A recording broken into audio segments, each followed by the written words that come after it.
ne sait pas exactement si les gens ont réellement utilisé les pascalines. La reine de Suède possédait une pascaline.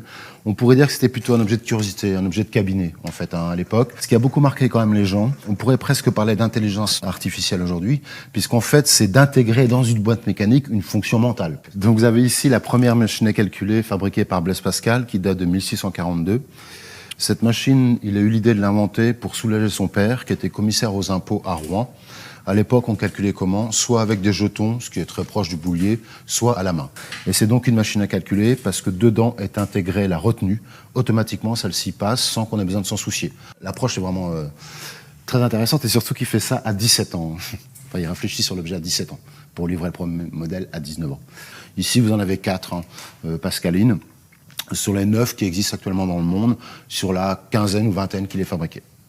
C'est une machine qui ne sait faire réellement que des additions. Par une petite astuce mathématique, on peut faire des soustractions en passant par la méthode du complément. Par contre, elle ne sait pas multiplier du tout directement. Donc il faut en fait décomposer votre multiplication en addition, ce qui la rend un peu fastidieuse en fait à utiliser. Donc là, nous allons faire une addition. Donc il faut d'abord remettre tous les afficheurs à zéro. Donc on a unité, dizaines, centaines, mille, milliers. Alors si je veux faire 9, je mets, comme les anciens téléphones en fait, je mets mon doigt dans le 9 et je vais pousser jusqu'en butée. Donc là, il y a 9 d'affichés.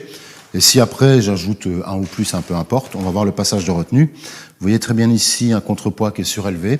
Et en fait, si j'ajoute 3, par exemple, qu'est-ce qui va se passer? En tournant, le contrepoids va basculer. Et en fait, ce qui se passe, c'est qu'en tombant, il pousse d'un cran la roue d'à côté. Mais le principe, c'est qu'à chaque fois que je passe de 9 à 0, en basculant, je rajoute plus 1 sur la roue d'à côté. Donc on peut faire des reports de retenue en cascade. C'est-à-dire que vous mettez des 9 partout. Donc 9999, auquel j'ajoute 1 ou plus, peu importe, et on entend très bien toutes les contrepoids qui basculent les uns à la suite des autres, donc on peut passer en cascade de retenue sans qu'il y ait de blocage. Par contre, ce qu'on peut trouver rudimentaire, en fait, c'est les engrenages à l'antenne, à picot, qui sont effectivement à l'époque assez frustres et rudimentaires.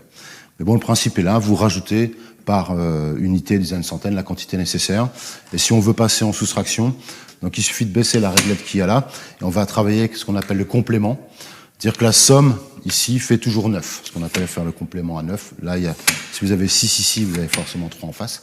Alors, il fallait calculer mentalement le complément, ce qui était un peu complexe, mais ce qu'on va très bien voir ici, c'est que les roues ne sont plus graduées en croissant, mais en décroissant. À l'époque de Pascal, peu de gens utilisent les comptes, en général. Souvent les savants, les commerçants ou les comptables. Les gens plutôt classiques comptent en gros avec les doigts. Alors, il y a plusieurs façons de compter à l'époque. Soit on compte comme nous on le fait, c'est-à-dire à la plume ou au crayon, on dirait maintenant, ce qu'on appelle les algoristes, ou soit les abacs. Ce qu'on utilisait beaucoup à l'époque, c'est les tables de calcul, les tables à jetons. Il faut savoir quand même qu'à la Pascaline, à sa construction, on pouvait choisir dans quel système on allait être. Parce qu'à l'époque de Pascal, on est avant la Révolution française, donc c'est pas le système décimal systématique. Il y a un monsieur qui s'appelle Chicard, 1623, année de naissance de Pascal, qui fait une machine à calculer, qui a été détruite, on dirait presque aujourd'hui par un intégriste, parce que c'était très très mal vu de l'Église. En fait, de se substituer à Dieu finalement, de faire des choses de l'esprit mécaniquement. Donc la machine de Chicard n'existe plus. Donc c'est pour ça qu'on fait dater la première machine à calculer de l'époque de Pascal, puisqu'on a l'objet physique. La Pascaline n'a pas eu de suite immédiate, parce qu'on s'en sort très bien à l'époque en fait, en calculant soit à la main, soit avec des jetons. Faut quand même mentionner Leibniz qui 50 ans plus tard invente une machine qui multiplie, mais finalement le renouveau, si vous voulez, des machines à calcul mécaniques, c'est vraiment 1820, avec l'arithmomètre de Thomas de Colmar, qui a eu un énorme succès. Il faut attendre 200 ans pour finalement qu'il y ait un besoin, en fait, parce qu'évidemment, ces objets, à l'époque de Pascal, coûtaient très très cher, en fait. Alors qu'à partir de la révolution industrielle, on a des machines qui sont produites quand même à des coûts inférieurs, et il y a une demande aussi de calcul très importante.